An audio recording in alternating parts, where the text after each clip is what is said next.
Endi kimdir aytadi, kontrollersiz desa, mana kontrollersiz shkafimiz. Bu vitishka bilan ventilyasiya, anaqangi markirovочный birkalarini ham qilib beramiz. Заводской qilib, necha kilovat qanaqa ishlaydi, IPC nechi. Yana mana har birida avariyalar bor. Lampochkadan qizg'onmaymiz, yaxshi qilib, sifatli qilib, razmerlarida qilib beramiz.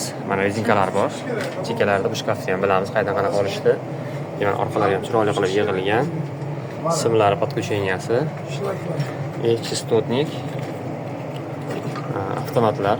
Ikkigimizda markirovочный printerimiz ham bor. Bemalol markirovka qilib, mana QF yoki KM hammasini oqda, sariqda yozib, markirovka qilib, dashboardlarni numeratsiya bilan markirovka qilib bera olamiz. Отдельно.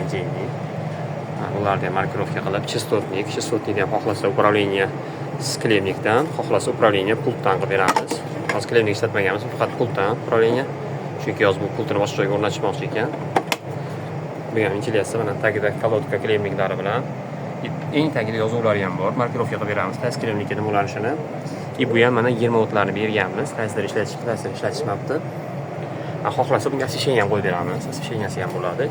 Самый главный buni elektrический sxemasi bo'ladi. Hozir buni ko'rsataman. Elektrический sxemasi ham bo'ladi.